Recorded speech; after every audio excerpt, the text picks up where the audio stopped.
अजमेर में इस वक्त एक मंदिर था जो अजमेर का सबसे बड़ा मंदिर था और सिर्फ राजाओं और रानियों की इबादत के लिए मखसूस था। मंदिर के साथ ही एक तालाब था जिसका नाम सागर था। हिंदू इस तालाब के पानी को इंतहाई मुतबरक ख्याल करते थे। उनका अकीदा था कि जो उस तालाब में गुसल कर ले उसके सब गुनाह झड़ जाते हैं। कहते हैं इस मंदिर में रात को इतने चिराग जलते थे कि रात के 3.5 मन तेल इन चिरागों में इस्तेमाल होता था। इर्द गिर्द के कई देहात मंदिर के नाम थे, यानी उन देहात की आमदन मंदिर पर खर्च होती थी। मंदिर में हजारों मुलाजिम थे जिनका काम आने वालों की रहनुमाई करना था कि कौन सा खुदा बेटे अता करने वाला है, कौन सा देवता सेहत और तंदुरुस्ती का मालिक है और किस मूर्ति की पूजा से दौलत मेहरबान होती है। ख्वाजा गरीब नवाज रहमतुल्लाह अलैह इस मंदिर में तशरीफ ले गए और अनासगर से कुछ फासले पर चटाई बिछाकर अपने मुरीदों के हमरा बैठ गए। असर का वक्त तकरीबन हुआ ही चाहता था, लिहाजा आप रहमतुल्लाह अलैह ने हजरत कुतुबुद्दीन रहमतुल्लाह अलैह से अजान देने का कहा। कुफ्र शिर्क के गढ़ अजमेर में अल्लाह की वहदानियत और हजरत मोहम्मद सल्लल्लाहु अलैहि वसल्लम की रिसालत का ये पहला ऐलान था। वो लोग इस्लाम से मुकम्मल तौर पर लाइल्म थे। चुनाचे अजान की आवाज़ सुनकर वो हैरान हुए और अपने घरों से बाहर निकल आए। सब मुसाफिरों ने अनासगर के पानी से वजू किया और नमाज पढ़ना शुरू किया। सब हिंदू हैरान रह गए कि सब भगवान तो अंदर हैं, तो ये लोग सहन में किस भगवान को सजदा कर रहे हैं।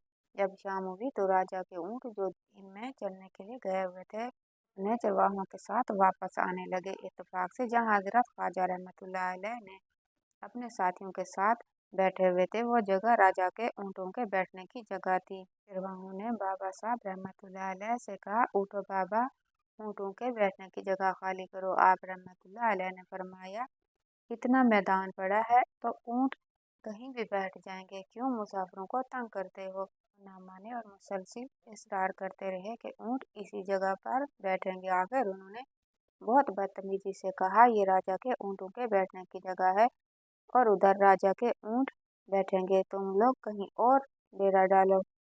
आखिर आप रहमतुल्लाह अलैह ने उठते हुए कुतुबुद्दीन से फरमाया, उठो कुतुबुद्दीन, ये कह रहे हैं कि ये ऊँटों के बैठने की जगह है तो चलो ऊँट ही बैठ रहे हैं।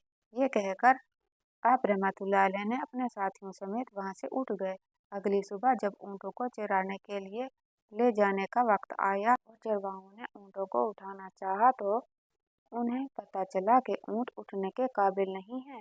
उन्होंने ऊँटों को मार मार कर जबरदस्ती उन्हें उठाना चाहा, लेकिन वो बैठे ही रहे। चरवाहे परेशान हो गए कि जो ऊँट उनके एक इशारे पर उठ बैठते थे आज क्यों नहीं उठ रहे। आखिर उन्हें याद आया कि कल मुसाफिर फकीर ने कहा था कि चलो ऊँट ही बैठे रहें।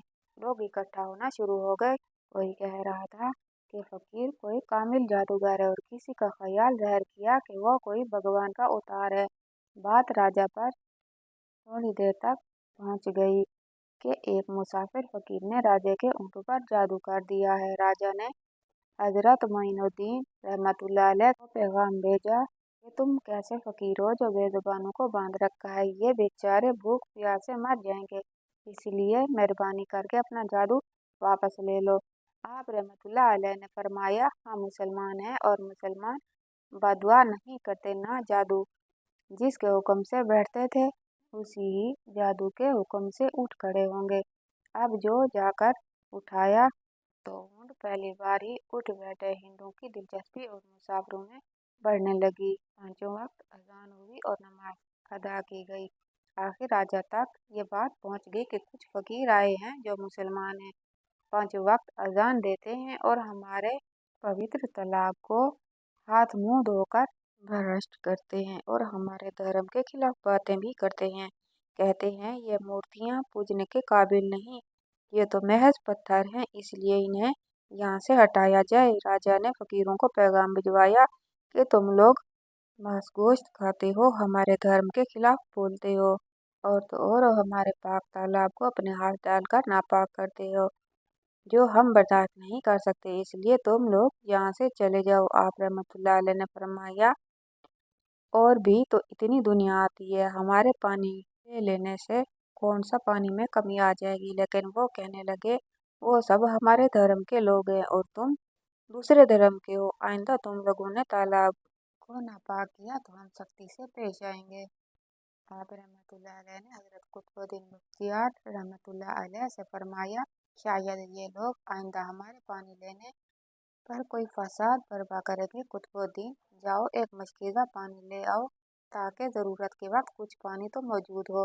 लिहाजा हजरत कुतुबुद्दीन रहमतुल्लाह अलैह ने उनसे फरमाया, चलो हम मशकीज़ा भर लेते हैं। वो इस शर्त पर मान गए, तुम्हारा जिस्म पानी से ना छूए। हजरत कुतुबुद्दीन रहमतुल्लाह अलैह तालाब की सीढ़ियों पर जा बैठे और मशकीज़ा पानी में डुबो दिया।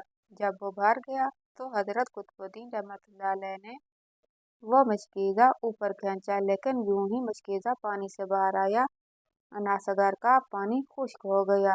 गोया सारा अनासगर मशकीज़े में बंद हो गया। अनासगर का खुश्क होना था कि पूरे ज़मीन में कोहराम मच गया। वो रो रहे थे कि हम जो गुनाहों की घड़ियां लाते हैं और अनासगर में गुस्ल करके इनसे छुटकारा पा लेते हैं, अब हम गुनाहों का बोझ लिए किधर जाएंगे। सारे इलाके में खबर फैल गई कि मुसाफिर फकीर ने जादू के जोर से अनासगर को खुश कर दिया है। राजा इस नई सूरत हाल से बहुत परेशान हुआ। उसने अपने वजीरों को बुलाया। सबने यही कहा कि फकीर या तो जादूगर है या फिर वाकई कोई कामिल फकीर है। साथ ही वो परेशान हुए कि अजमेर की रौनक तो थी ही अनासगर के दम से, इसी वजह से लोग दूर दूर से अजमेर आते थे और अपना ईमान ताज़ा करके लौटते थे। अनासगर के खुश्क हो जाने से हिंदू धर्म की तबलीग को धचका लगा और यही तशवीशनाक बात थी। आखिर तय पाया कि फकीर से मुज़ाकरात किए जाएं, अगर उसके मुतालबात हो जाएं कि आखिर वो चाहता क्या है, माकूल हो तो तस्लीम कर लिए जाएं, या फिर सब मर्द औरतें और बच्चे जाकर फकीर की मिन्नत समाजत करें कि लोगों को परेशानी से निजात दिलाओ और हम पर करम करो। हम पाप बोझ उठाए किधर जाएं और कहाँ सुकून पाएं। ये तजवीज़ ज़्यादा आसान थी, लिहाजा तमाम लोग बाबा साहब रहमतुल्लाह अलैह के पास आए और बोले, बाबा तुम भी वज़ू कर लिया करना, लेकिन भगवान के वास्ते हमारा अनासगर हमें लौटा दो। आप रहमतुल्लाह अलैह ने हजरत कुतुबुद्दीन रहमतुल्लाह अलैह से फरमाया, यूं ही जाओ। कुतुबुद्दीन मशकीज़ा वापस तालाब में डाला और मशकीज़ा तालाब में उल्टा किया, अनासगर किनारों तक उछलाया। इस पानी ने कई दिलों को धो डाला। हिंदू कौम की अपनी तारीख की किताबों में हिंदू मौरख इस बात को तस्लीम करते हैं। 32,000 हिंदू उस दिन कलमा पढ़कर मुसलमान हो गए। उन हिंदुओं के मुसलमान हो जाने से हिंदू पंडितों और आम हिंदुओं में भी गुस्सा का तूफान उठ खड़ा हुआ। वो सोच में पड़ गए कि फकीर अगर कुछ दिन मजीद इधर रह गया तो देवी देवताओं को नाम लेने वाला कोई न रहेगा। लिहाजा लोगों ने राजा ने मंदिर के बड़े पंडित रामदेव को बुलाया और उसे बाबा साहब रहमतुल्लाह अलैह से मुनाज़िर और रब्त करके जल्द अज जल्द उन्हें शिकस्त देने और अजमेर से बाहर निकाल देने का हुक्म दिया। रामदेव अपने वक्त का माना हुआ पंडित था, जिसका इल्मी काबिलियत की दूर दूर तक धूम पहुंची हुई थी। उसने राजा को यकीन दिलाया कि जल्द ही राजा को कोई अच्छी खबर सुनने को मिलेगी। रामदेव बाबा रहमतुल्लाह अलैह के पास आया और उल्टे सीधे सवालात शुरू कर दिए। बाबा साहब रहमतुल्लाह अलैह ने खामोशी अख्तियार किए रखी। जब रामदेव हद से बढ़कर शोर मचाना शुरू किया तो बाबा साहब रहमतुल्लाह अलैह ने उसकी तरफ आंख उठाई और मुस्कुराकर फरमाया, रामदेव तू शोर मचा रहा है और मैं तेरे माथे पर ईमान का नूर चमकता देख रहा हूँ। इस निगाह और लहजे में जाने क्या जादू था कि रामदेव कदमों में गिरा और रोते हुए बोला, बाबा जिस धर्म के तुम हो उसी धर्म में मुझे भी शामिल कर लो। सब लोग जो मनाजिर देखने आए हुए थे इस काया पलट पर शशदर रह गए और रामदेव जो बाबा को शिकस्त देने आया था खुद मफतूह हो चुका था।